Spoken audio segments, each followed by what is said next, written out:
Well, good morning and welcome to Frankly Speaking here on WYDC TV Big Fox. I'm your host, Frank Acom. We are broadcasting live from the Hesselson studio here on Market Street in Corning, celebrating America 250. It's not too late to get your impromptu survey, answers in. I'll give you the answer, or I guess the average, at the end of the broadcast. We've had quite a few respondents. So the idea is on a scale of 1 to 10, 10 being the most patriotic or most grateful or most pride in America, 1 being the least, where do you rank? We would love to hear from you. We're going to start with viewer comments in the 7 o'clock hour. Very excited about this. We're going to be talking with Congressman Nick Langworthy. A lot to catch up on, a lot of things to cover. We're going to ask him how he's going to celebrate America 250. So Congressman Nick Langworthy coming up in the 7 o'clock hour. We're going to kick off with viewer comments. Mark writes in this morning and says, "Good morning, Frank." And I say, "Good morning, Mark." Well, a couple decide to climb the Empire State Building in New York City all the way to the top of the Spear. Then on the descent, they got engaged. But the troubling part is they got past the security with no problem. Could it be a lack of guards due to Hochul or Mamdani? That's a fair question. I will say that couple got exactly what they wanted. It was on every news broadcast that I happened to see, every website I happened to click on. The Daredevils are in custody. They got engaged more than 1,400 feet over New York City.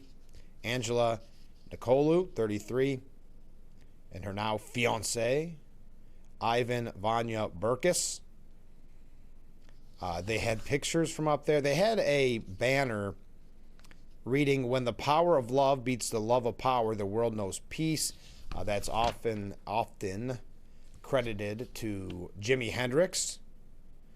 It was originally spoken, though, by 19th century British politician William Gladstone. Just something to keep in mind. But when you saw the pictures, and obviously there's a lot of selfies taken, when you saw the pictures, I don't know if anybody out there is even a little iffy on heights. Woof. But yes, we're not going to cover too much of that because everybody else is covering it. But I do appreciate that, Mark. You're right. There is a fair question there about security. I know that there is supposed to be extreme security ahead of the July 4th celebrations in New York City. I'm not sure exactly what that entails, but that is what they're reporting this morning. Comment from a different viewer coming in this morning. Pete writes in and says, and by the way, good morning, Pete. "I spent the last 2 days reading the Supreme Court decision on Trump v. Barbara. It isn't just a stupid decision, it is evil. By invoking medieval rule, the majority of the Supreme Court equates U.S. citizens to serfs, property of and in service to the feudal lord, the administrative state. And on the eve of the 250th anniversary of independence, the Republic's core principles are abandoned by the highest court. This is not about losing future elections, but about losing the American dream." I appreciate that. We're going to actually talk a little bit about that. President Trump gave an interview kind of giving his thoughts and opinions on the decisions.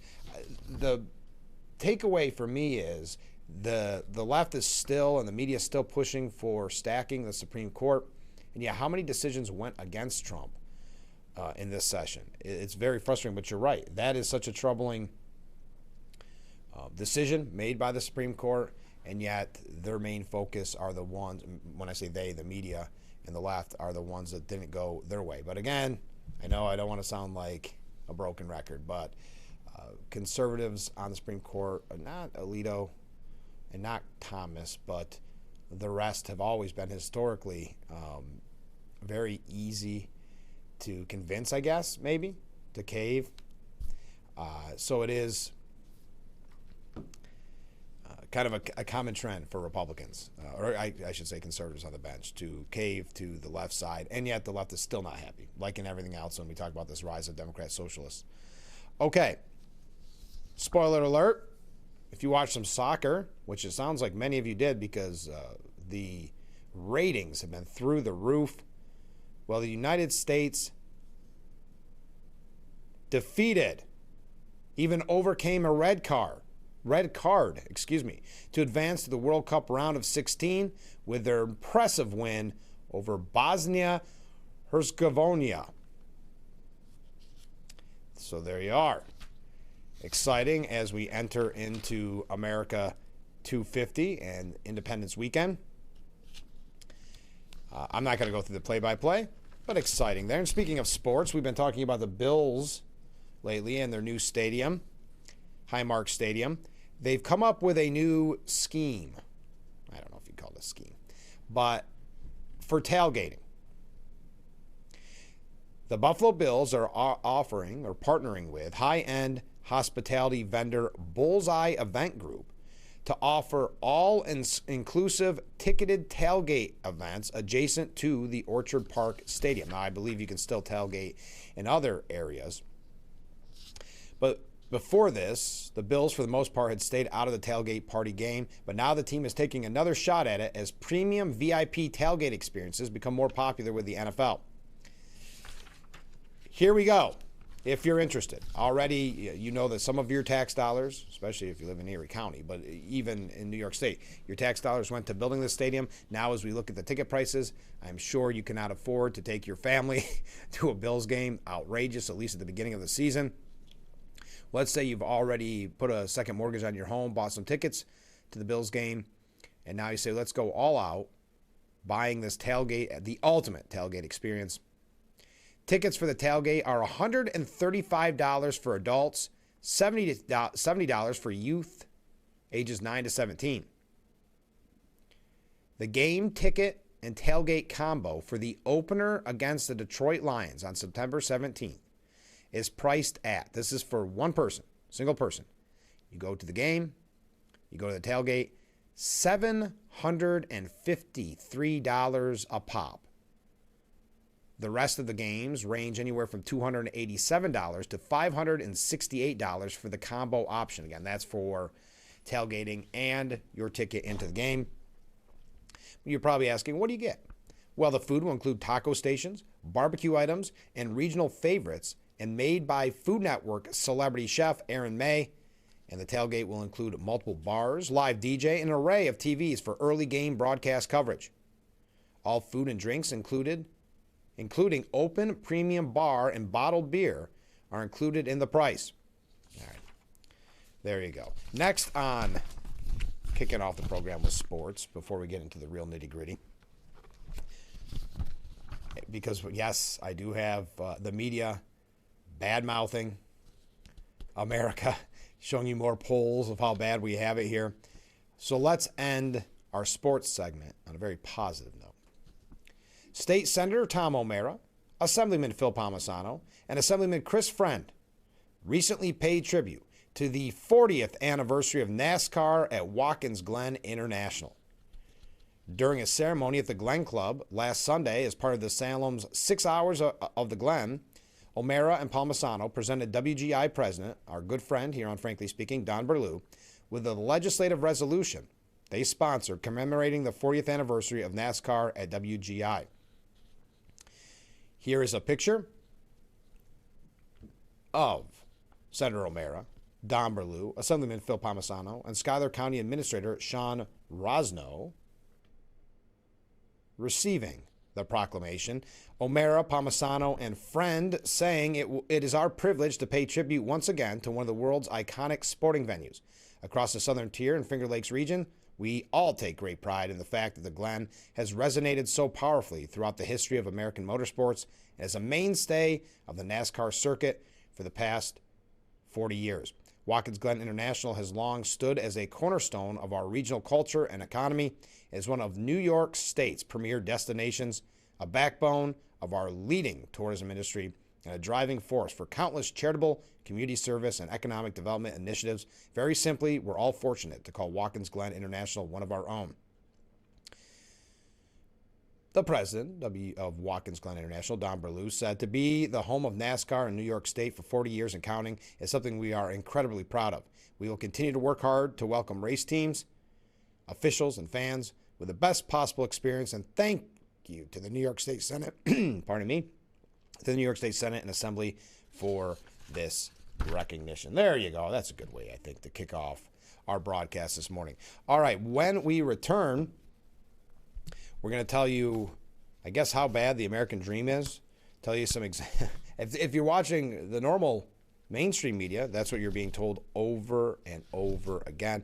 Well, we're just going to report it, but not here. We don't believe that at all.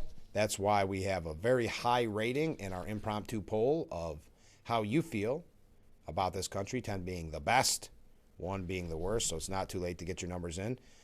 We also have a few things here. Well, we got a lot here. I don't want to run too late. Yesterday I ran late, and let me tell you, we're going to spend some time with Congressman Nick Langworthy because we're looking forward to catching up with him, finding out about some of the issues of the day.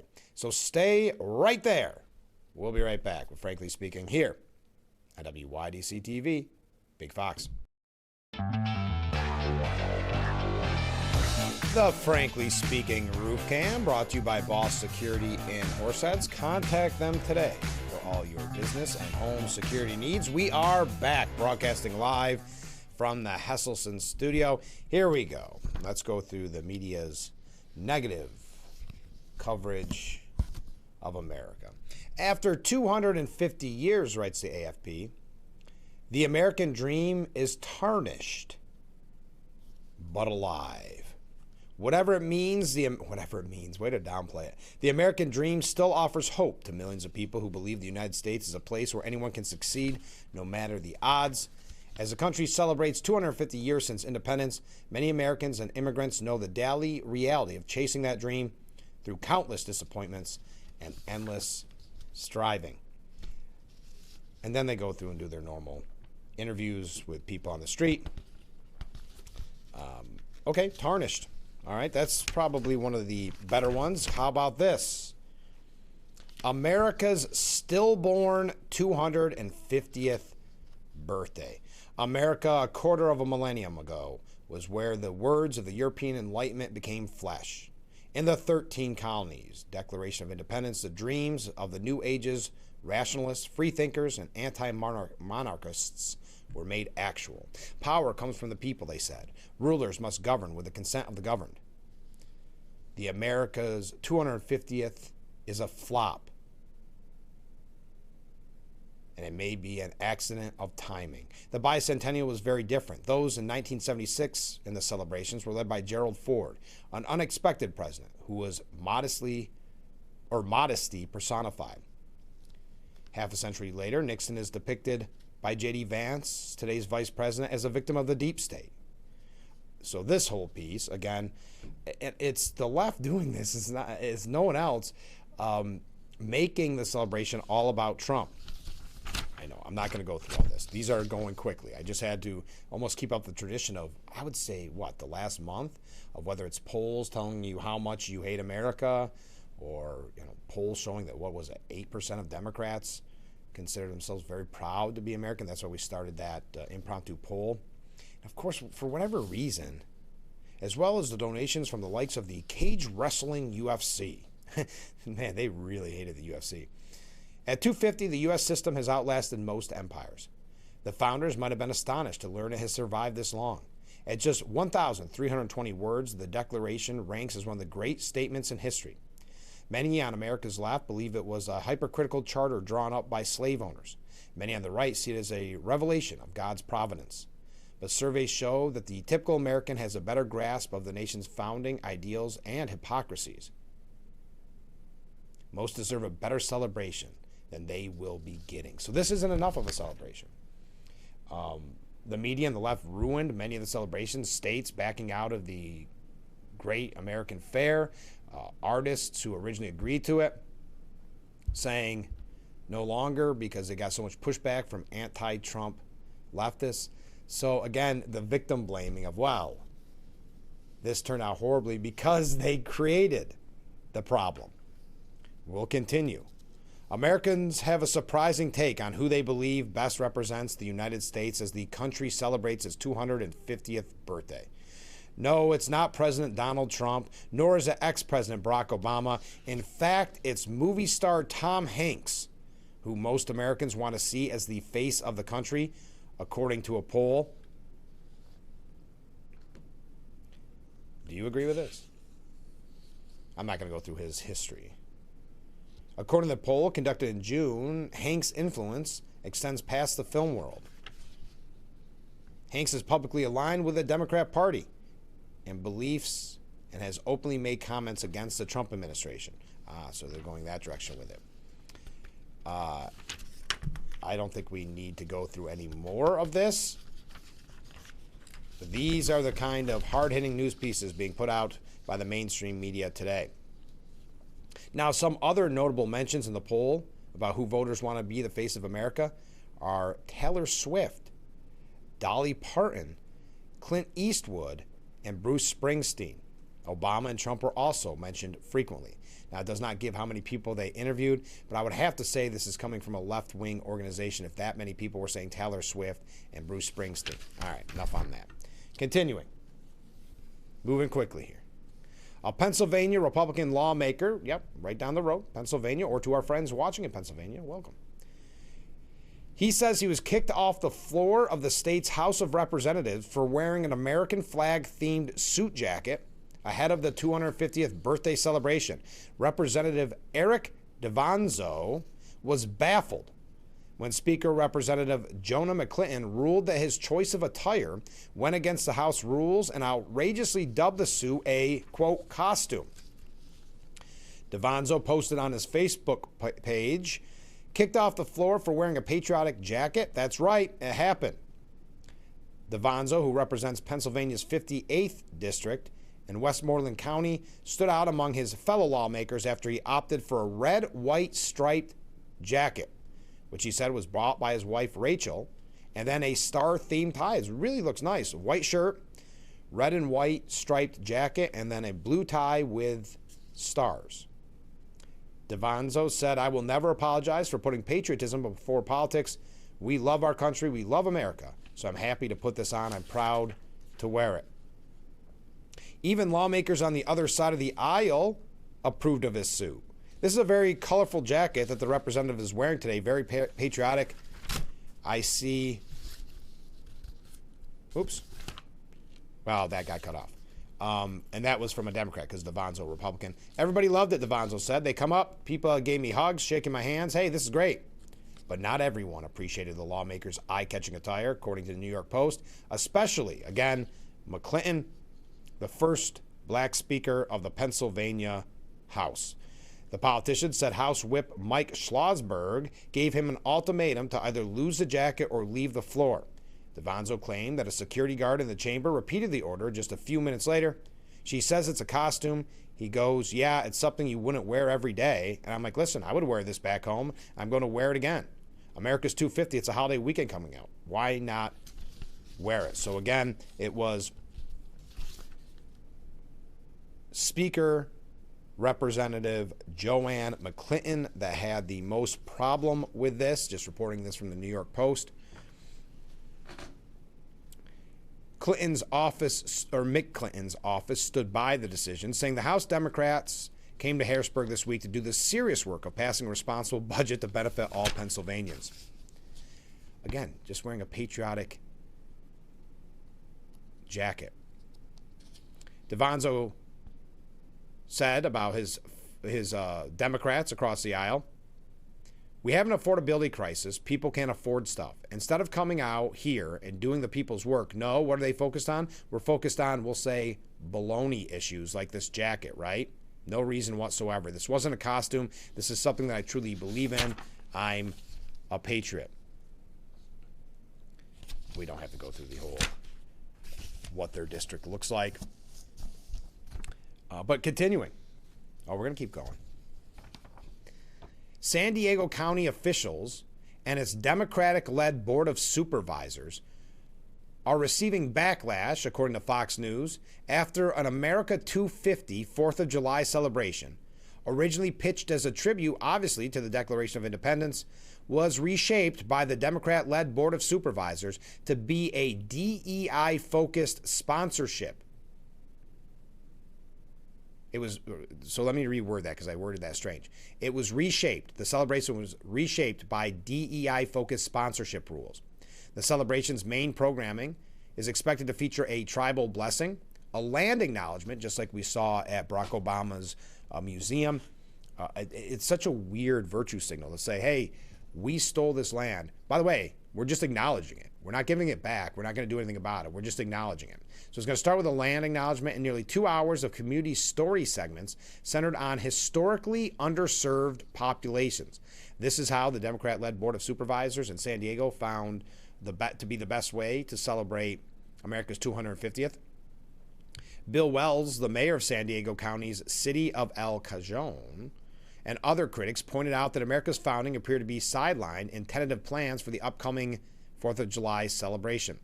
The event, which is lacking funds needed for a full setup, saw at least one sponsor drop after it was mandated they attest to a series of DEI principles as a condition of participating. So imagine you come up and go, yeah, I'm excited to celebrate America 250. Here, I own a business. I'm going to sponsor this. I want to be a sponsor. And the person who needs the money is going to take the money for the celebration, says, whoa, whoa, whoa, you've got to follow these DEI rules before we take your hard-earned money. You have to sign off that you're going to follow these DEI, diversity, equity, and inclusion principles. I have an alternative plan. One, this is, who said this? Wells. So Bill Wells, the mayor. I have an alternative plan. One, acknowledge America and its greatness. Two, celebrate with fireworks and the American national anthem. Good point. The rundown obtained by Fox News Digital lists a tribal intimate blessing welcoming to land shortly after guests arrive and sound check, followed by a welcoming and land acknowledgement. So I guess we're going to see land acknowledgements in a lot of these instances, led by the MC, then a tribal invocation, the Black National Anthem and regular national anthem, and then nearly 2 hours of community story segments focused on local tribal, Latino, Asian American, Native Hawaiian, and Pacific Islanders, LGBT, and Black and African communities. The event, which will also feature music, food trucks, booths, and other cultural presentations, then concludes with closing remarks, fireworks, and cleanup. David McIntosh, president of the conservative political advocacy giant Club for Growth, said the official government July 4th itinerary of San Diego reads like the opening ceremony of the Democrat Socialists of America convention. It really does. I don't think we need to go through any more of this. The board, which is controlled by a 3-2 Democrat majority, introduced and passed the motion to amend weeks later, which directed the county's chief administrative officer to coordinate with the Office of Equity and Racial Justice and the county's tribal liaison to incorporate community engagement focused on tribal nations, immigrant communities, LGBTQ communities, and other historically underserved groups. Underserved groups from LGBT community wasn't last month Pride Month? So piggybacking off of that and going right into July 4th too as well. I think we've heard enough about this. Among the changes was a requirement for event donors and sponsors. Again, they're begging for your money and you are about to give it to them. Well, you have to commit yourselves to supporting the county's woke DEI principles. And of course, at least one had dropped out. The sponsor's pending $2,500 donation did not move forward after the donor declined to complete a required form mandating they show alignment with the county's values on DEI and support for immigration or immigrant communities. I've got to say, that's the totalitarian aspect of the far left of the Democrat Socialists of America, that again, they need money for this celebration. You will give them money for this celebration, and they say not until you sign this DEI form. You have to be in complete adherence. You have to 100% support the left-wing agenda, or I guess your money's no good here, even though they need money, they're begging for money. Anti-DEI activist Robbie Starbuck said Democrats are essentially excluding white community members from the 4th of July, contending in response to the event's planned schedule as a schedule and equity focus on underserved populations, describes it as vile. We've got a couple other things on this, as a matter of fact. Wow, look at all these comments coming in. Thank you. We'll read them when we return. Running just a little bit late, but we've got to get through these stories. We've got to show you what we're kind of dealing with when we're all getting ready to celebrate the greatness of this country, American exceptionalism. We've got to show you what the other side has to say. So stay with us. A few more comments on that, then we'll move right along and definitely getting to your comments when we return.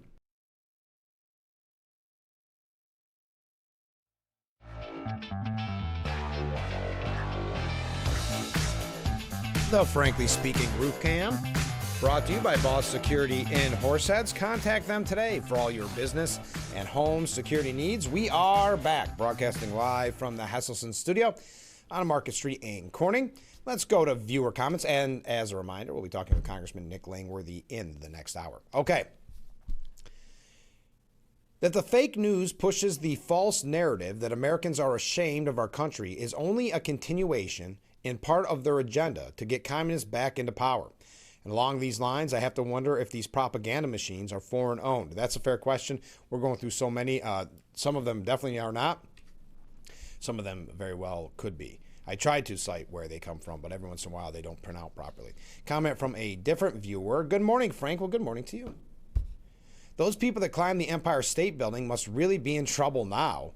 The penalty has to be excessive in a sanctuary city where police and ICE agents are the bad guys and repeat offenders are overlooked. Yep, they're in so much trouble. I agree. Well, first of all, they got everything they wanted with how much media attention they've gotten. But yeah, I don't see them receiving much of a punishment. I would agree with that. Comment from Mark. He writes, uh-oh, Frank, you have a red, white, and blue shirt on. They might make you leave the set. No, not here at Big Fox. We're not scared of the red, white, and blue at Big Fox like they are apparently some in the Pennsylvania House of Representatives, but not here. I'm proud of the red, white, and blue, so I have no fear. But thank you for noticing the shirt. Ken writes in, I laughed like a crazy banshee when I read that Nancy Pelosi has started the Nancy Pelosi Institute for Representative Democracy. Now that she is finally out of Congress, she needs another way to launder money into her bank account. The Institute has already received $32 million in pledges with a goal of $50 million. The sheeple should be proud. Nancy is still trying to help them save their money. She wants to save their money in her portfolio. I couldn't agree more, Ken. What a joke. $50 million. Wow. For an institute that no one asked for, no one needs, but will be a great way for her to keep that money flow, that cash flow coming in. MSN Now, a guest and presidential historian, John Meacham, made the case yesterday that the U.S. as a multiracial, multi-ethnic democracy was not founded until 1965 and the days leading up to the 4th of July, saying, quote, we talk about, directly to your point, we talk about this as the 250th anniversary, which it is, of the Second Continental Congress, passing the Declaration of Independence, fully beginning the Revolutionary War, which ultimately leads in 1787 and 1789 to the framing of the Constitution, the inauguration of George Washington, and the beginning of what we now see as a recognizable experiment in self-government, except that a lot of people weren't included in that. And in that important sentence about all men being created equal, men had a very particular application in that area. There's a very good case to be made, I think, that we were founded in 1965. That's when a multiracial, multi-ethnic democracy came more fully into being with the Immigration and Nationality Act, with the Voting Rights Act, and so we're really about 60 years old, and we're developing democracy in a lot of ways. Meacham, who had previously written speeches for President Joe Biden, former President Joe Biden, which I would probably exclude from my resume. I guess you can't blame the person reading the speech from the teleprompter for all the gaffes and errors. I guess you should blame, you can't blame the writer for all the gaffes and errors coming from the person reading it. So previously wrote speeches for former President Joe Biden. Wow. Revered America's founding fathers as proof that imperfect people can push us toward more perfect outcomes. Let's remember that we have to honor them by following them. We can't just preach, we have to practice. Okay, in Ohio, just in time for America 250, the city of Columbus, Ohio, they raised the Somali flag over their town hall or their city hall, Happy Somali Independence Day, the Columbus Recreation and Parks Department posted on X. As we celebrate the unification of the Trust Territory of Somaliland and the State of Somaliland into the Somali Republic in 1960, City Hall will be raising the flag of Somalia. Needless to say, not all were excited about this, especially so close to the 250th anniversary of America's independence. White House Deputy Chief of Staff for Policy Stephen Miller wrote, Columbus, Ohio, raising the flag of Somalia for America 250. Mark Hemingway wrote, no American government building should ever be raising another country's flag. Attorney and political commentator Mia Cook said, City Hall is not a foreign embassy. As an Ohioan, I'm repulsed by the anti-Americanism here. Our leaders treat foreign nationalists as sacred while treating American patriotism as controversial. America's public buildings should honor America. That's a great point. How many times have we been lectured and told that the American flag is a troubling symbol? It can actually trigger people from seeing it, who see it. That it's, well, you've got that one candidate that said that when her hands are dirty, she wipes them with the American flag, that Democrat Socialist of America candidate that won. I don't need to go through all of the Twitter posts on this. You can imagine the outrage and the anger driving by Columbus and the City Hall that many experienced when they saw another country's flag over their City Hall. If Somalia is such a failed state that we need to take in tens of thousands of its citizens as refugees, then we really don't need to be celebrating its supposed independence with patronizing posts on social media, said Ohio Republican State Representative Brian Stewart. One more way in which we encourage the refusal to assimilate. They would not, a city spokesperson told Fox News a social media post created by a city department falsely stated that City Hall would raise the Somalian flag in recognition of Somali Independence Day. While the city recognizes and respects the aspirations of people around the world to live in freedom, this post was inaccurate and has been deleted. Okay, and one last thing, right? Well, no, not one last thing, but kind of in line with this trying to erase our history. You know, people, there's so many examples of homeowners associations, things like that, fining for flying the American flag, and we've heard so many people call it, like I said, a disturbing symbol and things like that. And you see our heritage, our traditions, our faith, our culture, and we talked about this from the beginning of the program, being eroded, whether it's by kind of the indoctrination in the school system, whether it's by the media. Well, in this case, it's the school system. A Wisconsin high school graduate is alleging religious discrimination after school officials barred her from including a Bible verse in a graduation ceremony.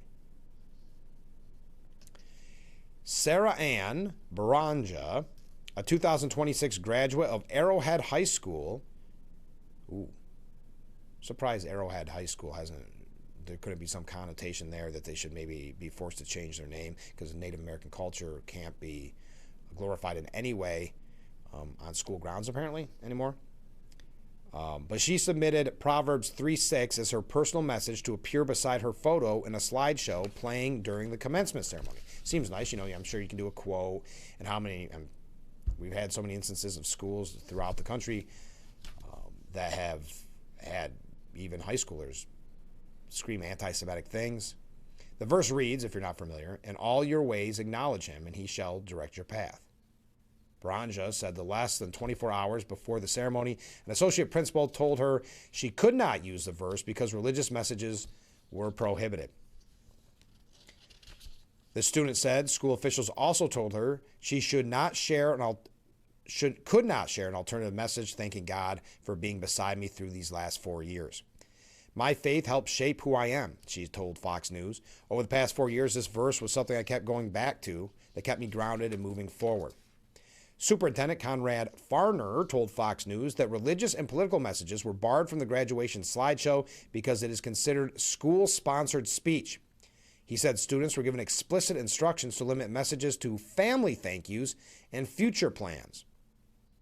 I think God has your future plans at heart, right? By defining the boundary, and isn't that what the verse is saying? In all your ways acknowledge him, and he shall direct your path meaning your future. By defining the boundaries of the slideshow ahead of time, limiting the topic strictly to family thank yous and future career college plans, the expectations and limits were clearly articulated and established. The slideshow has never meant to be a forum for any religious or political viewpoints. It is an extremely brief picture of each graduate that allows for an extremely brief thank you or future plans. Again, the slideshow is district-sponsored speech, not a public forum. Going forward, Farner said the school will no longer utilize a slideshow at graduation. All right. There you are. We've got some other, well, there's two pieces, and we're not going to have time to get to them because I'll mention them when we return. Keep those comments coming in. Keep those waves coming in. And we'll be right back with Frankly Speaking here on WYDC TV, Big Fox.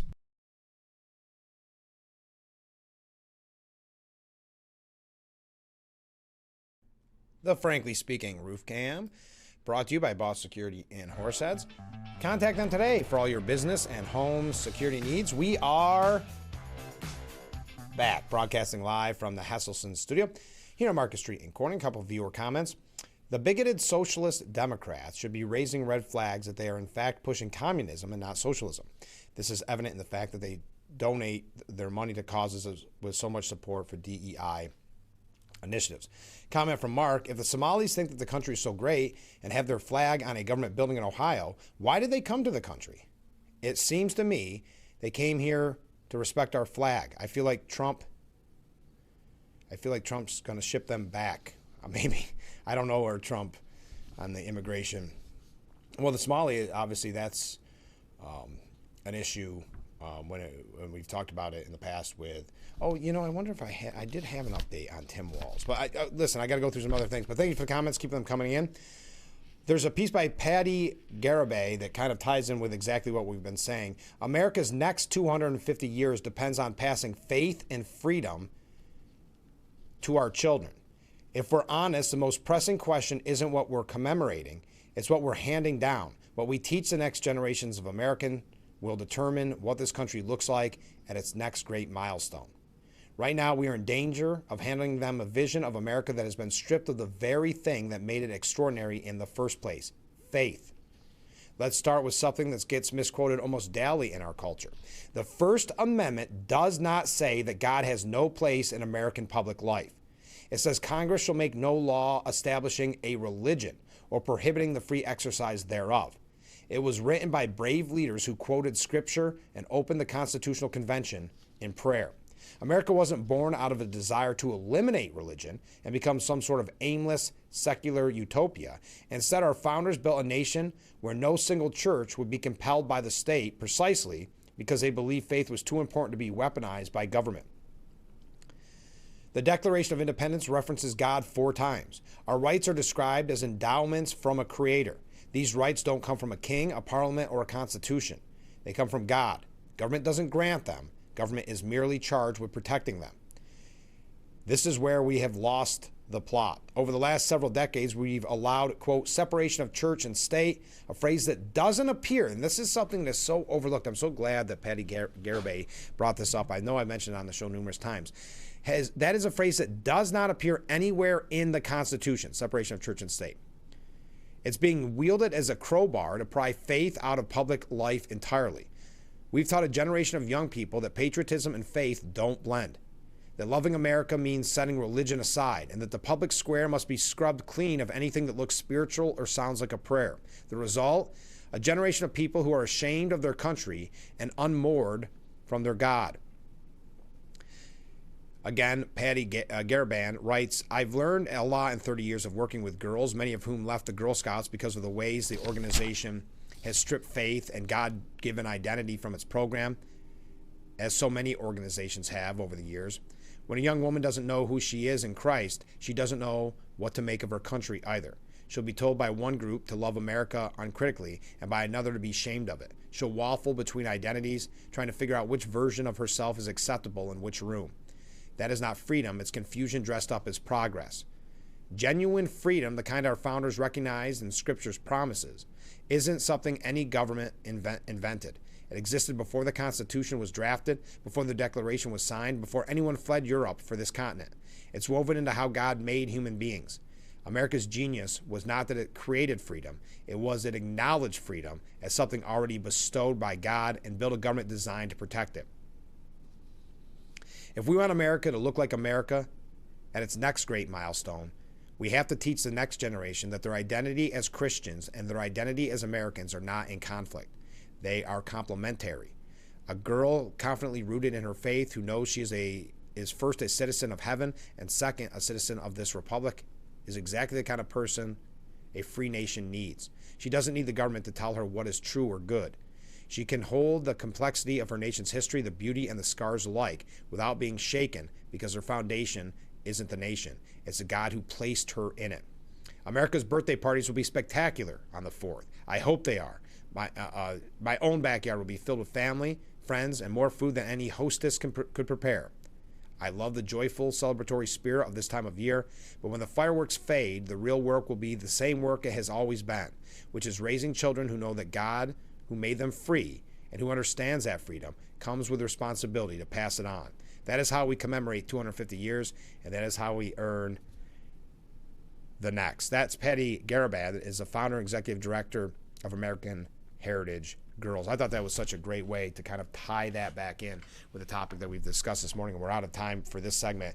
But Senator Tim Scott, full disclosure, I had the honor of interviewing him a few years ago, said, "My family's journey shows America's founding promise is alive and strong. Love is a commitment to what? To truth. Therefore, love does not mean that we compromise our ideals or sugarcoat that truth. It means we encourage what is right, confront what is wrong, and remain open to correcting ourselves. When we put God first, rededicate ourselves to our founding ideals, and stand up for what is right, we can surely experience the blessings of faith, freedom, and opportunity in South Carolina and the whole of the United States today, tomorrow, and for the next 250 years. We got so much more to cover. Keep those comments, keep those waves coming in. We've been having good wave numbers lately. Stay with us. This is Frankly Speaking here at WYDC TV, Big Fox. Frankly Speaking Roof Cam, brought to you by Boss Security in Horseheads. Contact them today for all your business and home security needs. We are back broadcasting live from the Hesselson studio. Comment from a viewer. To get the minds of the young people back on God and country, parents need to homeschool and teenagers need to reject college and instead enlist in a trade school. Thank you very much. According to the media, young Republican activists are turning against Trump. Okay, so it used to be all of MAGA is turning against Trump. Now they're saying that it's young Republicans. Boy, the media is so predictable, aren't they? Apparently what they're suggesting is Trump isn't, quote, extreme enough. All right, and there's anger at the Iran war. But this ties in because they keep painting these groups, and I don't know who the young Republican activists they talk about directly, but it's just like when they say that the leading conservative voices, and then they'll name Marjorie Taylor Greene or Tucker Carlson. Well, I mention that because, you know, full disclaimer, not a big fan, haven't been for a very long time, since his early days on Crossfire, of Tucker Carlson. Well, he says, in typical I'm taking my ball and going home fashion, Tucker Carlson says he's starting a new political party. I'm going to help build a third party. There should be a good faith effort to figure out what benefits the country. He argued that when it comes to the two issues he views as most consequential for Americans, war and finance, Democrats and Republicans are in lockstep solidarity with each other. That's not a democracy. That's a one-party state posing as a democracy. And it needs to be broken, and there's going to be a third party, and I'm going to do everything I can to bring that about. Tucker Carlson, very full of himself, but you can't blame him. The media has given him such a soapbox. The media that hates him, giving him such a soapbox because they can quote him, they can quote Marjorie Taylor Greene, some of these other people that I'm not even familiar with, but they tell us that they're leading conservative thinkers. So he is going to start a third party. And who gave him the outlet to talk about this? Columbia Journalism Review. I mean, if you make $60,000 a year, you're degraded. Your life expectancy has gone down, and the promise of your children's lives is likely gone. No one seems to care. It's not even a factor. What about Hamas? I officially don't care about Hamas. The U.S. government should have, as its first priority, the welfare of its own people. I don't want to be a candidate. Of course, he had to make it about himself again. But anyway, Carlson did not provide details about what the proposed third party would look like or what any formal effort to organize it might begin with. There you go. Your thoughts on that. But we got to take another short break. Getting ready to wrap up hour number one. Don't forget, Congressman Nick Langworthy will be our guest in the 7 o'clock hour. Stay with us. We'll be right back with Frankly Speaking here on WYDC TV, Big Fox.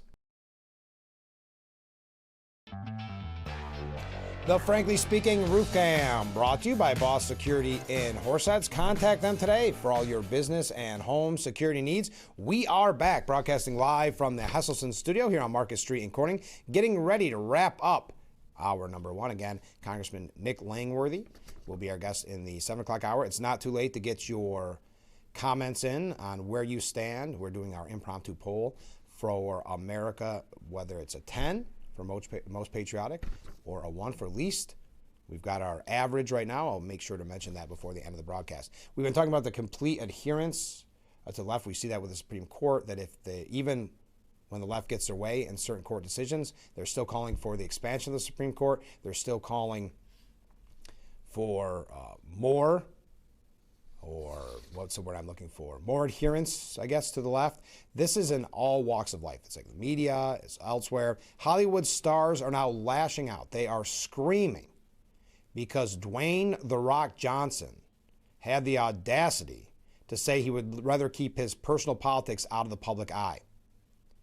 After telling Esquire earlier this month that he hates the slinging of modern politics, the word he used, Star Trek alum George Takei and Stand By Me actor Will Wheaton took to social media to slam him, calling him complicit. And we talked about this in the past, where if you don't want to talk about it, no, you've got to use your soapbox. You've got to use your platform. You can't sit in the background and say, I'm just going to try to do my job. They will come after you, and it backfires. If you look at someone like Kevin Hart, he was kind of apolitical. Then he came out after so much pressure, said some political jokes, and then they went after him and dug up his Twitter because it wasn't far enough. It was too little too late. Dwayne "The Rock" Johnson's recent comments to Esquire about wanting to keep my politics to myself has divided fans. Many writing, silence is complicity. We've even heard the more cliche, silence is violence. So disappointing to find out he is such a coward, said actor Will Wheaton. However, some came to Johnson's defense online. I don't care. Enough on that. But that's just a prime example of the complete adherence that you need to have to the far left if you want to, I guess, still make it in Hollywood. We've got a couple things here about the Supreme Court. We're not going to be able to get to a lot in the next hour because we want to spend a lot of time with Congressman Nick Langworthy. He'll be joining us. But we got to get ready to wrap up hour one. Next week, it's going to be a little bit of a different week, obviously, with vacation like that, but we're trying to book some guests as we continue along here. We've been really busy. If you missed any of our previous interviews, such as yesterday talking with Sheriff Jim Allard, that is up on our YouTube page right now and at WYDCTV.com. Celebrating America 250 here on Frankly Speaking on WYDC TV, Big Fox. We have a couple of quick updates in the first segment of the 7 o'clock hour, and then we'll hear from our congressman. So stay with us. We'll be right back with Frankly Speaking here on WYDC TV, Big Fox.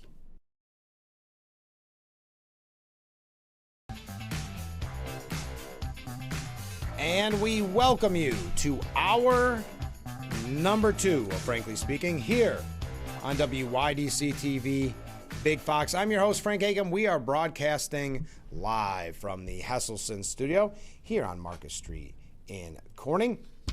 We've got a lot to cover before we talk to Congressman Nick Langworthy. Got a comment from a viewer. Frank, that piece that you read from the American Heritage Girls was wonderful. Could you repeat where you found that article?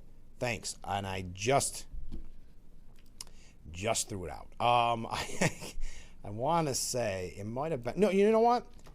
I think, give me 10 seconds here. I think I know exactly where I found it now that I say that. If you go to Fox News Opinion, it is right there somewhere. I'm almost sure. But I will keep doing. It's either at Fox News or the New York Post. Yes, there it is. I found it. It's by Patty Garibay. It's at foxnews.com. It's America's next 250 years depends on passing faith and freedom to our children. So thank you. All right. Yesterday, Elmira native, U.S. Attorney for the District of Columbia, Jeanine Pirro, Judge Jeanine, visited the Reflecting Pool at the National Mall as she prepares to file criminal charges against alleged vandals. A spokesman for her office said Pirro went to the pool to view the destruction that had been intentionally caused and to assess the evidence as she looks forward to filing criminal charges in these cases. Yesterday, this is for our friends in PA, and we're going to take a break here in just a little bit because we have talked with Congressman Nick Langworthy. But right over the border, Governor Josh Shapiro, Democrat from Pennsylvania. He's the governor. He is on the list. There's some speculation about how much of a front runner he is, but he's definitely on the short list for candidates for president on the Democratic ticket. He was asked by, first of all, this is a big red flag. If you are a Pennsylvania resident, you have to take this into consideration. To win the Democrat primary for president, all of these, because they see the Democrat Socialists of America and the rise of that, they're all going to go far left. Josh Shapiro, many people would consider more of a, I'm not saying he's not left, but more of a moderate as compared to a Mamdani, something like that, right? So he was on Morning Joe, and now he's got to prove his left-wing bona fides. He was asked about the Supreme Court decisions, again, some of them going in Trump's favor, some of them not. Shapiro said, I think everything, let me take a step back with what the question was. What do you believe Democrats should do if they do regain the majority? Do you think that expanding the court or setting term limits for the courts should be on the table? Shapiro said, I think everything needs to be on the table. I think we need radical reforms that's actually going to ensure that the voices of the people are heard from, that the voices of the people are represented in the three branches of government. We don't have that right now. The framers were incredibly concerned, in Madison in particular, about an executive accumulating too much power.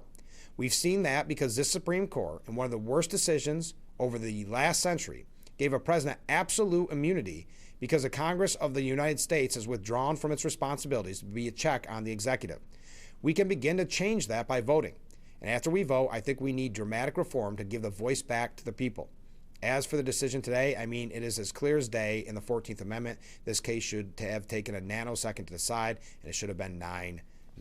So, alluding to stacking the deck, to stacking the Supreme Court, that is, Shapiro's going to have to go farther left as he tries to run. And then he'll try to come back if he wins the nomination as more moderate. It's a story as old as time. Now, the DOJ vows that birth tourism will be cracked down upon after the Supreme Court rules against Trump in the birthright citizenship case. We had this for you yesterday, but Colin McDaniel, the DOJ's Assistant Attorney General for Fraud Enforcement, directed federal prosecutors to zealously protect the sanctity of United States citizenship by investigating and prosecuting those who fraudulently exploit our immigration system by traveling to the country under false pretenses to give birth. The criminal laws of the United States have already prohibited conduct inherent to so many of these so-called birth tourism schemes. So we'll be watching that. Now, the Washington Post even suggests that the Supreme Court got it wrong on the birthright rules. The justices decided more than they had to, said the op-ed in Jeff Bezos' newspaper. The case should have been decided on narrower grounds. Declining to reach the constitutional question would have allowed the citizenship debate to continue. Opponents of the decision could have pressed the case in Congress, which the 14th Amendment explicitly empowers to enforce its provision. Legislators might have considered fixes for some of the policy problems Trump's order was meant to address, including birth tourism or traveling to a U.S. jurisdiction solely for the purpose of ensuring citizenship for one's child. Anyway, we don't have to go in that, but pretty surprising.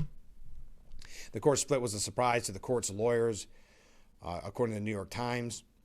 In the end, birthright citizenship is a constitutional right survived by one vote, the latest sign of how far the conservative legal movement has shifted on the issue. This should have been a 9-0 decision, said Bethany Lee, executive director of the Asian American Legal Defense and Education Fund. Wait, so now it should have been 9. Oh, I guess that's what Josh Shapiro was saying too, that it should have been 9-0. So they're not even happy when they get a win. They have to say, so what they're telling you is that the court can't be stacked. The Supreme Court should not be stacked unless it is 9-0 to the left. That's the only way the Supreme Court is acceptable. 9-0 with liberal justices. Now, President Trump did say that the decision obviously was not great, but that the Slaughter decision more than made up for the disappointing birthright citizenship case. It was a disappointing decision, Trump told Breitbart, but I think it was, from my personal standpoint, more than made up for by the Slaughter decision, because that was one that was going on for almost 100 years, where they took power away from FDR, and presidents have tried to regain that power for many, many years. If you remember, Taft had the power, and they took it away during FDR.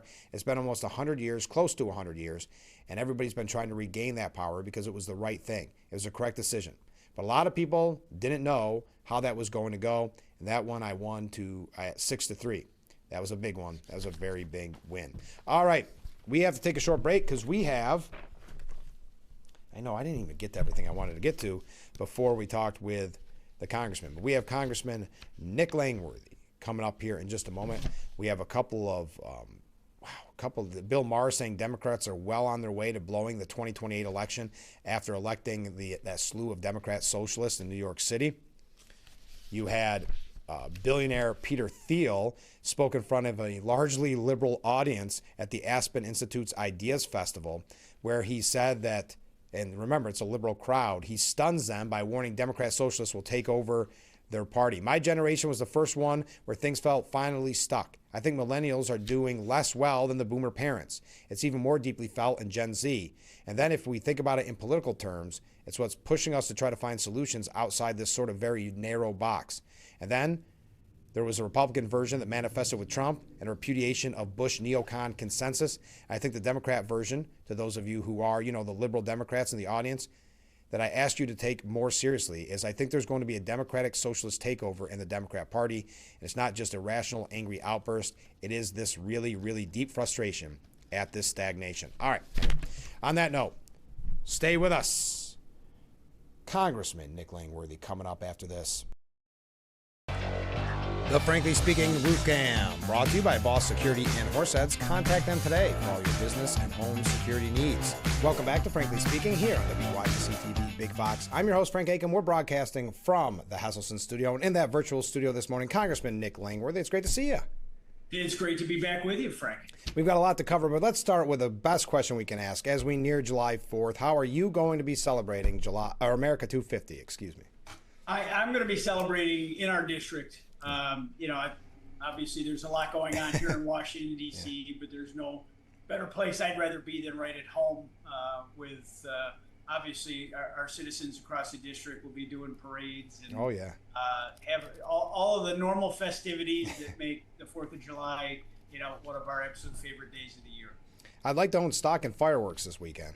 I know that. There'll be a lot. I know Washington's going to have a ton, but so many of our communities are going to have just incredible displays, and this is just a day for all of us to celebrate this milestone. And we're just so lucky to be alive at the 250th birthday of our nation, and it's really special. And there's things going on here in our capital, but we're taking this opportunity to highlight our citizens, because this is not just about on the 4th of July. Yeah. This is a year-long celebration. And as I talk to my team, is what is the best way that we can celebrate America 250 in our district? We came up with an idea that I think has gotten really good response so far. Great. Yep. We've created an award called America's Community Heroes, America 250 Community Heroes Award for our district. And we've asked everybody, and hopefully all the viewers at home will participate as well, to go onto our website and nominate that special person from your community that has made gone above and beyond to make our community great. And it could be a coach, a volunteer firefighter, a mentor, and someone that, goes above and beyond to volunteer in the community. Right. Those are the people that don't seek recognition, that aren't in the headlines, that we are going to take the opportunity this summer and have a series of incredible events across the district to honor them in their backyard, in front of their neighbors and their loved ones. Yeah. And we're really excited about it. Kind of the unsung heroes in a way, the people that... And that's really what we're looking to lift up, those people that never seek the recognition, but do all the work. And, I could think of many of them by name, just the people that I've had the honor to meet over the last 4 years while serving in Congress.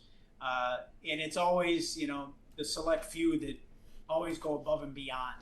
And those are the people we're looking to highlight, because what makes America great is its people. Exactly. And what makes our congressional district great is the wonderful people that live there. Yeah, we were talking to Sheriff Jim Allard from Steuben County yesterday. He's already nominated someone. This is really getting a lot of excitement. A lot of people are talking about it.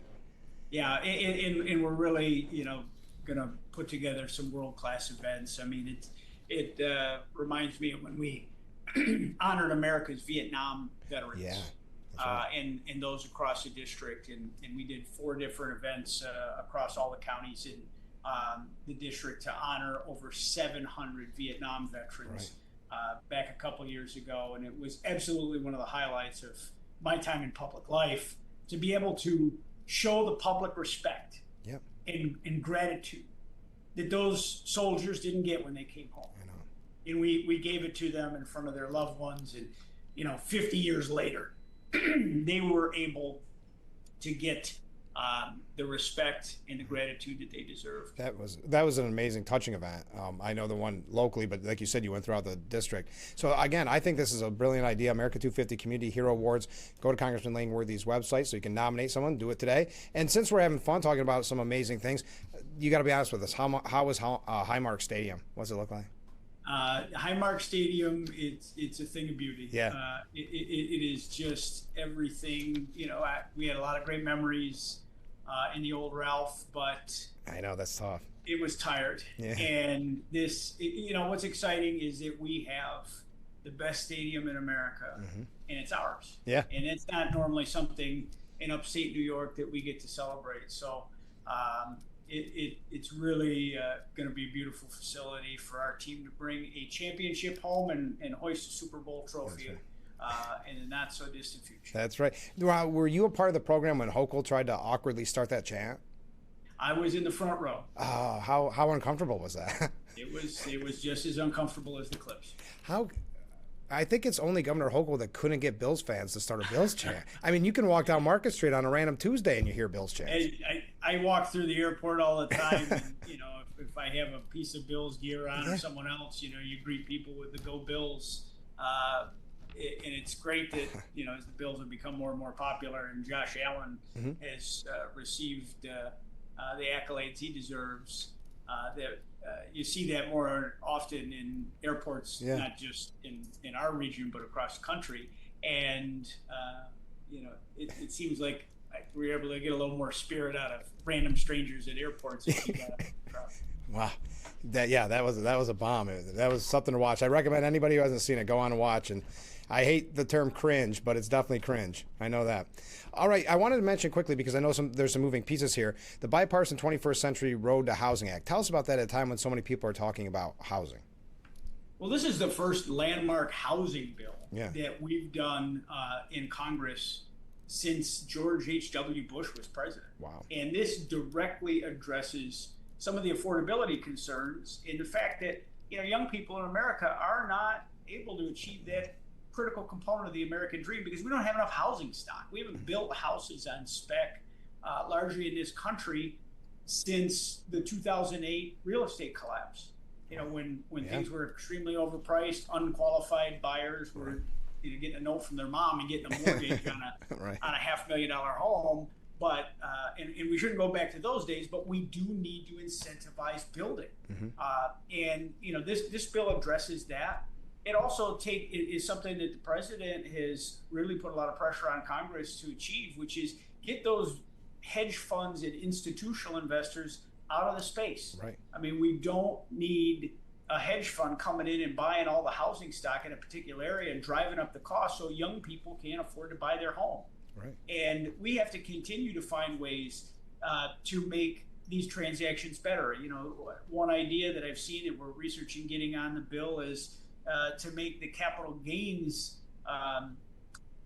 cap go up so that older people that are looking to downsize and perhaps rent don't have a huge tax bill as their asset has appreciated. I mean, your home is the most significant way to gain your net worth in your lifetime and build your nest egg and wealth. And many seniors are stuck because they don't want to have a huge tax bill at the end of it, as they may have bought the home for $50,000 or $60,000 40, 50 years ago. It's been paid off through just paying their mortgage diligently, and they deserve the full appreciation of that, not a huge capital gains exchange, especially if they're not buying another piece of property. Perhaps they want to rent in their senior years.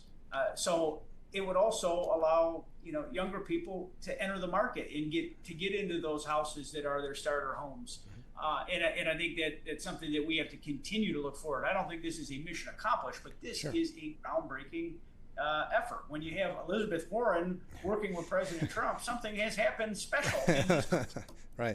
And it kind of left the front pages a little too quick for my liking, and this should have been a bill that we had a landmark signing, but there's a lot of disagreement in Washington right now, surrounding the issue of voter ID, and it didn't have its day in the sun. It's going to become law whether the president signs it or not.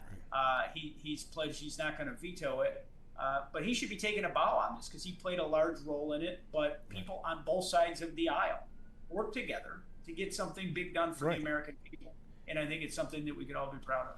Well, you mentioned it kind of leaving the headlines too early. Do you think that is at a time when the media seems to want to sow this division? We keep talking on this program. I think every single day we've had a new poll telling us how Americans aren't proud of America or whatever, leading up to July 4th. Do you think it's a part of that? They don't want to see bipartisan work? I don't think. I in this particular instance, I mean, trust me, the media loves to sow division. Right. But it makes for better TV when people are fighting than when they're getting along. Right. I tell people every day there are plenty of instances in small ball bipartisanship. I work with upstate Democrats on priorities in the appropriations process, whether it's Congressman Morelli or Congressman Kennedy. But these aren't headlines, events. These are something that's going to be in the prime time. Right. But it's just doing our jobs and having mutual respect for our districts and understanding that we got to lift up upstate New York and Western New York and the Southern Tier. It takes collaboration to do that. Yeah. And it's our job. It's what we took an oath to do. Right. So, it's not always on the front page when we are working together, but when we're fighting, by God, it's everywhere. We need to take a short break. We'll be back with Congressman Nick Langworthy after this on Frankly Speaking.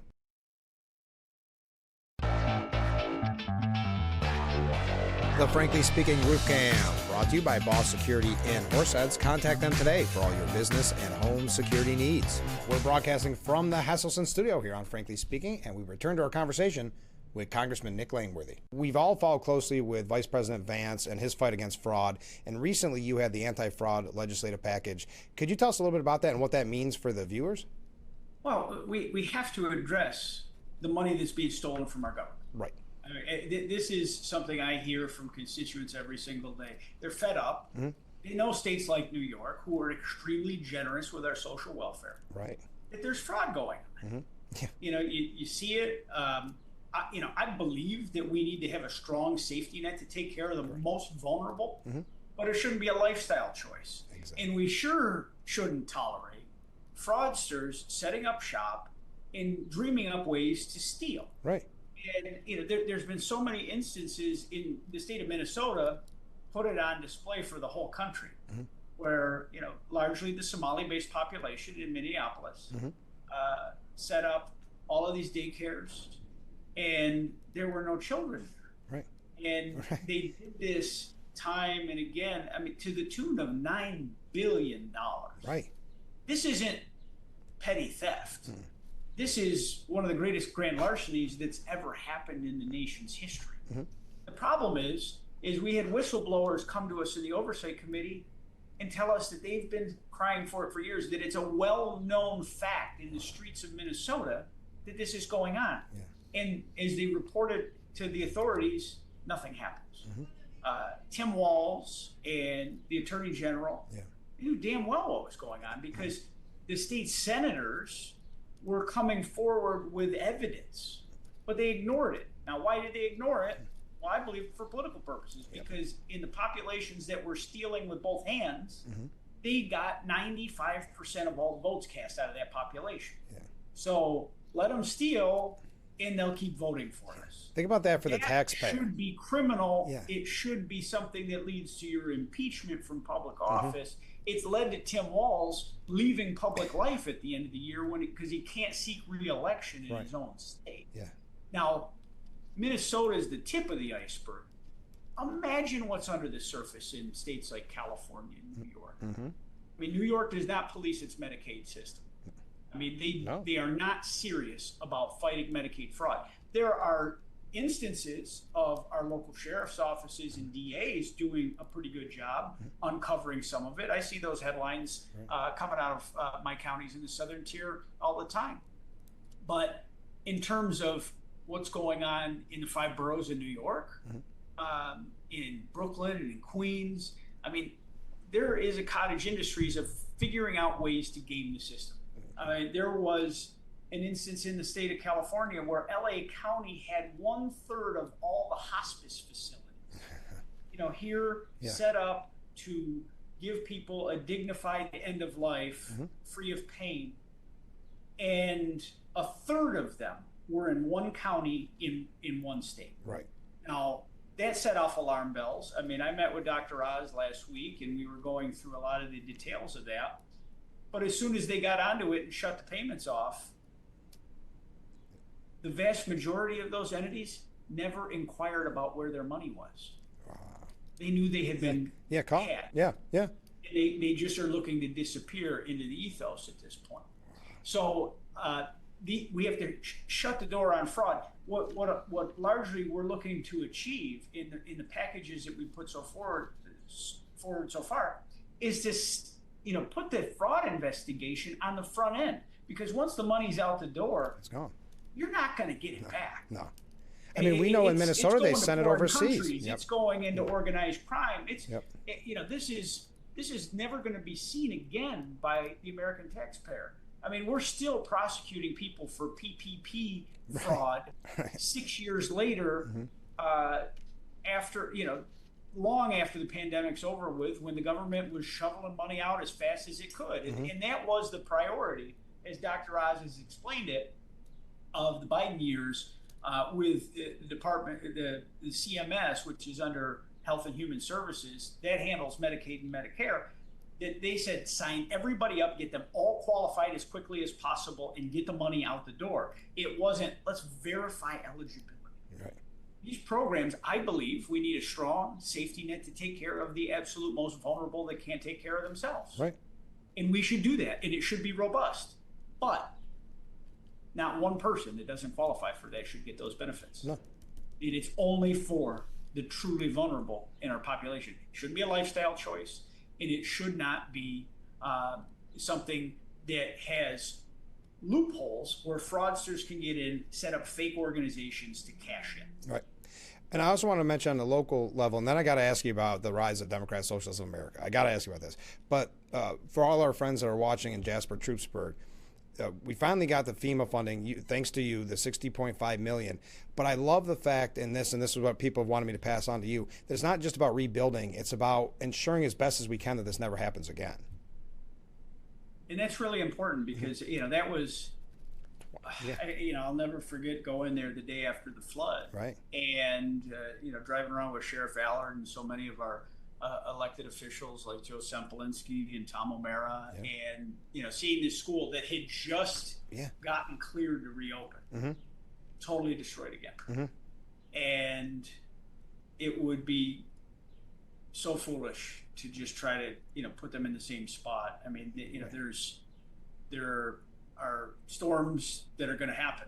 Right. There are changes that hopefully New York State will wake up and try to make to allow locals to handle their creek bed management better and not be so focused on minutia. The DEC has been very invasive to our local communities, especially our small towns in the rural parts of New York. But this, they deserve a school that can be safe from a flooding event.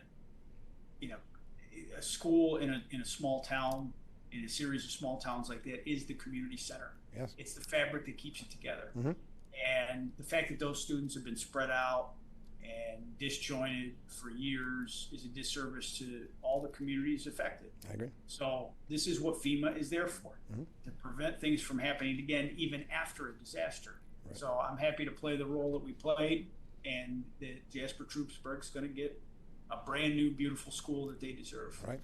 I like that I'm about to bring up the worst thing at the end, and when we brought up all the good things. But let's talk about the rise of the Democrat Socialists of America. Obviously, a little over a week now from primaries, and the way it's being presented is that this is kind of the rise of the socialists. What do you see? Because you're going to have, it looks like, some DSA members in the House come November. This is Zoran Mandami's party now. Yeah, he is the leader, and he presents socialism or communism with a big grin on his face, and he tries to present himself as a happy warrior. But they're trying to transform our nation. Yes. I mean, you listen to the values that these candidates have presented in their public record, and it's not love of country, it's not devotion to our democracy. It is, in fact, the opposite. There's people that have expressed disrespect to our nation. I mean, the one candidate coming to Washington next year said, "I can't find a napkin. I just use the American flag hanging behind me." Think about that.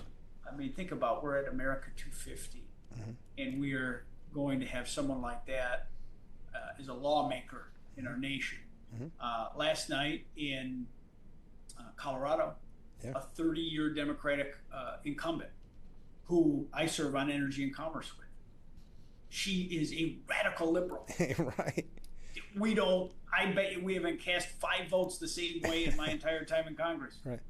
Yet she was defeated by someone that is 29 years old, that is absolutely off the rails, and a card-carrying member of the Democratic Socialists. This is not the Democratic Party of JFK or FDR that our grandfathers joined because they said that the Democratic Party was the party of working people. Right. That is gone. That does not exist anymore. And you're seeing the tale being told on primary day, where it is America last, open borders, a demand for socialism, and police, no police. Disrespect to our history. Yeah.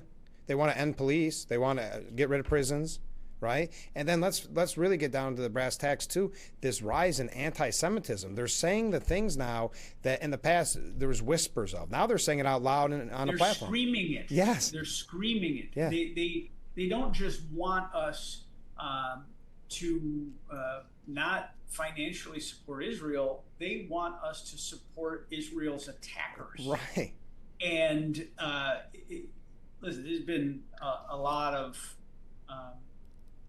concern. Obviously, we wanted to see all wars end. I don't want war in the Middle East. I didn't want it in Gaza, and I didn't certainly want to see us enter a war with Iran, but we couldn't afford to let Iran take on nuclear weapons. I'm not so sure that these people in question that are going to become members of Congress support America in a war with Iran. No. I mean, the largest state sponsor of terror that the world's ever known.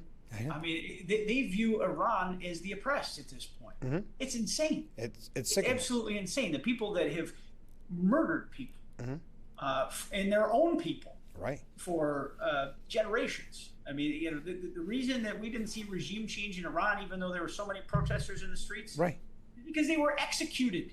They were executed right before the bombs ever flew. And it just showed that there's no value for human life with the people um, that run those countries and those regimes that oppress their people. Right. Yet they're held up to a high standard by this democratic socialist group. It's terrible. So, there's no longer two parties that support the state of Israel. There's only one, and it's a scary time. There's anti-Semitism is at the front burner. What do you think? Just before we go, what do you think this means after November? Of course, going into January. What does this mean for Hakeem Jeffries and a Chuck Schumer? They're going to really have their hands full. Yeah. This is, people have tried to liken it to the Tea Party. Well, the Tea Party was an organic movement of people that tried to change the value set in basically recenter the Republican Party to focus on the needs of working people. Right. And it was successful. And it ultimately led us to a place where we're no longer jumping in and adopting all the free trade agreements to send our jobs overseas. Right. It reconnected us with the realities of working class and middle class people in this country. And I'm far more comfortable with that than the era of the Republican Party that was focused on the country club and the elites. Because I don't represent the elites. I represent real people, authentic Americans in the heartland of New York. And I'm proud of that fact. That's where I come from, and that's where I've spent my whole life. Right. Yeah, it's going to be interesting to see this, and I'm sure Hakeem Jeffries is a little nervous about where this all ends, but he should be. He should be. But I think that does it. One last thing, we got to ask about the Beagle Freedom Project. Tell us about it. This is your baby. Well, listen. It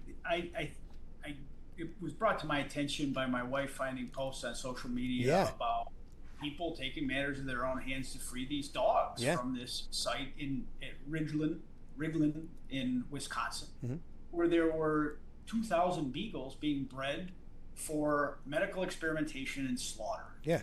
Beagles. I mean, here's an animal that could just as easily be curled up on your sofa I know. And be the family pet, and it's being treated inhumanely from the moment it's born. I mean, these dogs had never touched grass. Yeah. I mean, I met 8 of these beagles by a rescue group in Western New York that brought them from Wisconsin, and these beagles are all over America at this point. This is the year of the beagle. Yeah, that's right. But they're bred for these experiments because their nature is so trusting and forgiving. So you can hurt them and you can harm them, and they will still come to you. I mean, heartbreaking examples of you keep injecting them in the same spot in the paw, and they lift the paw up to you. These are things I don't think that's been socialized with the American people nearly enough, that we are using these dogs for torturous testing, dogs and cats for that matter.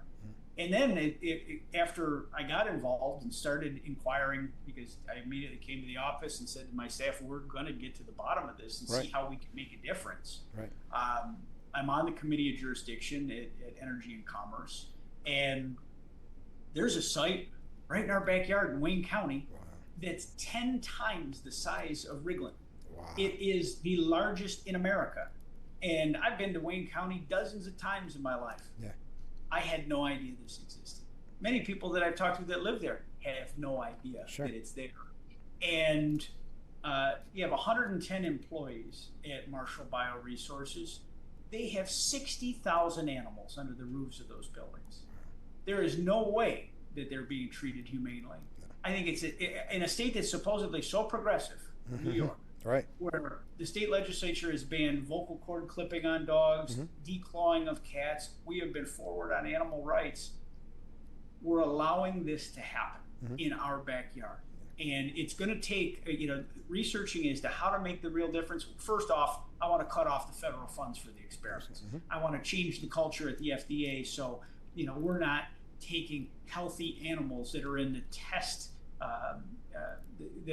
to get placebo, and they're being executed just like the dogs that have received tremendous amounts of medication on a horrifically torturous level.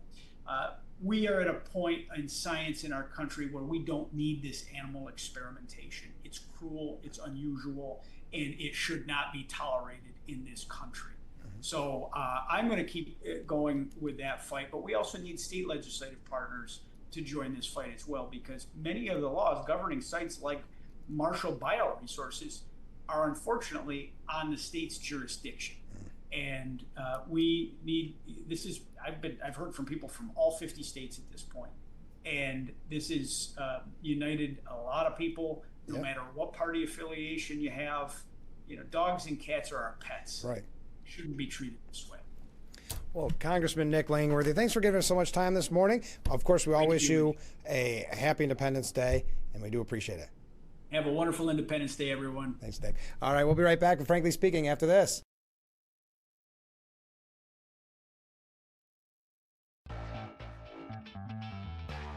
Frankly Speaking Roof Cam, brought to you by Boss Security in Horseheads. Contact them today for all your business and home security needs. We are back broadcasting live from the Hesselson studio here on Marcus Street in Corning. We're so glad that Congressman Nick Langworthy gave us so much time this morning. We do appreciate it. I hope we covered everything that interests you. Let's go to some viewer comments. Morning, men. This was in reference to Nick being on the program. I have to say I like Nick, but I don't think the New York State taxpayers are excited about the new Bills Stadium. $850 million to a billionaire owner. Yeah, it's done, right? I mean, what's done is done, and that's a Hochul decision.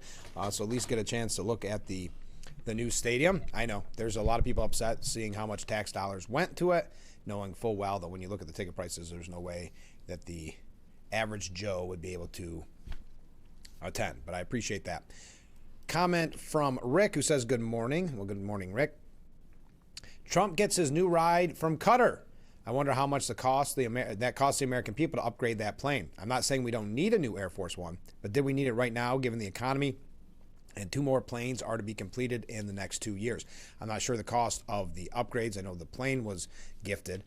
Continuing, the hounds are on Trump's trail for all the money he's making as a result of his position. Cash and carry politics. He's so cocky he doesn't even try to hide what him and his boys are doing. I hope once and for all someone really nails this outlaw. He has gotten away with being a criminal his whole life, and then finally Trump says communism is the biggest threat to our country ever. I beg to differ. I say the administration we have running the country right now and his bulldozer leader are the biggest threat. Moving along here, keep those comments, keep those waves coming in. Healthcare fraud. This is getting interesting. We talked with the congressman about this fraud. Just when you think you've heard kind of the most shocking instances, a Medicare scam that was run by an overseas mob, possibly linked to the Kremlin. They got away with $1 billion, with a B, $1 billion of federal money, according to a new federal indictment. The scheme, which began during the Biden administration, had low-level foreign nationals fly to America and purchase more than 30 medical supply companies. They then used the stolen credentials of 7,000 physicians and more than 1 million Medicare recipients to submit a jaw-dropping $10.6 billion in fraudulent Medicare claims. The crooks wound up with nearly $1 billion in hard cash, which they allegedly laundered through China, Israel, Pakistan, Singapore, and Turkey. Authorities nabbed some of the mob's foot soldiers, but it's not clear who actually ran the operation. But again, to Congressman Langworthy's point on this, there's a lot of politicians that stood to gain from wasting this money, in this instance, $1 billion. And then there's a reason why so many politicians are fighting rooting out waste, fraud, and corruption. That's why I wanted to give kudos to the congressman for being a part of that fight. New York, and just when you see the waste, fraud, and corruption, New York and California are among 25 states who are currently suing the Trump administration over Medicaid work rule, which is designed to prevent fraud. We know the work rule. The lawsuit filed by at least 25 states in the District of Columbia alleges the newly implemented interim final rule issued by the Centers for Medicare and Medicaid Services violates federal law and departs from Congress's original intent and early CMS guidance. So when we see all this waste, fraud, and corruption, again, we in New York, not fighting against the waste, fraud, and corruption. We're fighting against looking into the waste, fraud, and corruption. We got to take a short break. Stay with us. We'll be right back with Frankly Speaking. Getting ready, I mean, it's going quick to wrap up today's edition, the America 250 celebration edition of Frankly Speaking. So get your comments, get your waves in, and we will be right back after this quick commercial break.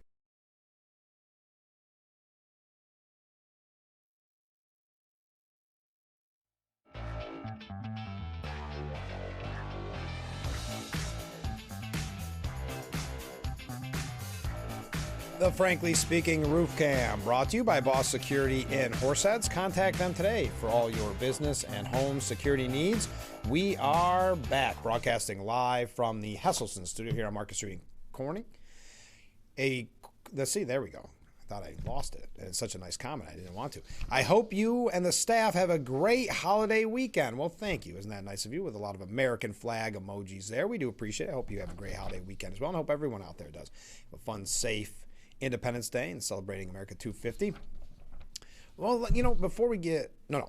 At the last break, I'm going to tell you what our impromptu poll about your patriotism, what the results were.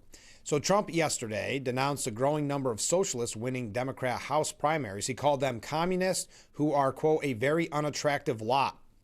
This was at the Presidential Library honoring Theodore Roosevelt. The people that are running on the other side in many places, they want to defund the police. That's not going to happen. They said that they're social democrats. Doesn't sound pretty. They're actually communists. But we get into a little bit of that later. They're not going to win anything. They got some very unattractive candidates. Like I said, Bill Maher is suggesting that Democrats are well on their way to blowing the 2028 election after the election of the DSA members. But after what they believe, and rightfully so, is historic victories for the DSA, they are now trying to urge on AOC, Alexandria Ocasio-Cortez, to challenge Chuck Schumer. Now, there's thoughts, we had this to you earlier in the week, that if she decides instead to forego running against Senator Schumer, that Schumer will support her for president. But many people, I think, are saying, let's keep it a senator first. We don't like Schumer. We want you there. That's the DSA. I think Bernie Sanders. I think Chuck Schumer has to be a little bit nervous. I think AOC, and I'd love to hear your thoughts, I think AOC can defeat Chuck Schumer. Chuck Schumer is not what you'd call very popular these days, just like Hakeem Jeffries. But David Hersani says nationwide Democrats elect and embrace socialists who have admitted for their hatred of the country. Socialism is a cancer and it's metastasized, said David Hersani. Democrat Socialists of America candidates are no longer relegated to dense urban areas on the East and West Coast. Extremists are on the rise in virtually every Democrat Party stronghold in the country. And those who believe that DSA candidates are merely dispatching a few moderate Democrats have it wrong. Yeah, if you look at some of these instances, they're taking out very far left candidates, just as the Congressman mentioned earlier on. And I'm not going to go through every outrageous, outlandish, disgusting thing that each candidate said. But as Horsani said, communism isn't a new idea, nor is anti-Semitism.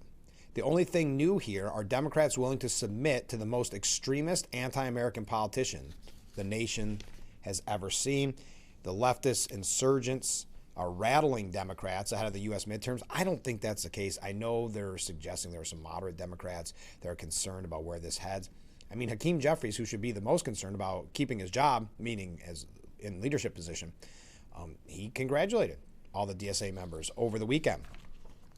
But they are asking the question, yes, the far left, the Democrat Socialists won in New York City, but can it survive the redistricting efforts of Hakeem Jeffries? Jeffries wants to redraw New York's congressional districts to give Democrats an edge, and he remains leery of growing Democrat socialist movement. Interesting. We got to take a short break, and then we're going to wrap up today's edition. So get your comments in.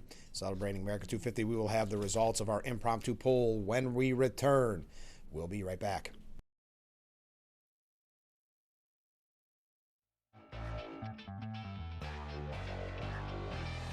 The Frankly Speaking Roof Cam, brought to you by Boss Security in Horseheads. Contact them today for all your business and home security need. We are back, broadcasting live from the Hesselson studio here on Market Street in Corning. We got so many great comments coming in. All right, let's get right to them. Oh, wow. We have a lot more coming in. I sure am happy that Trump came through with the bulldozer and took care of the DEI nonsense, and he showed us how to make money in the stock market. That was his argument, kind of to what Rick was saying.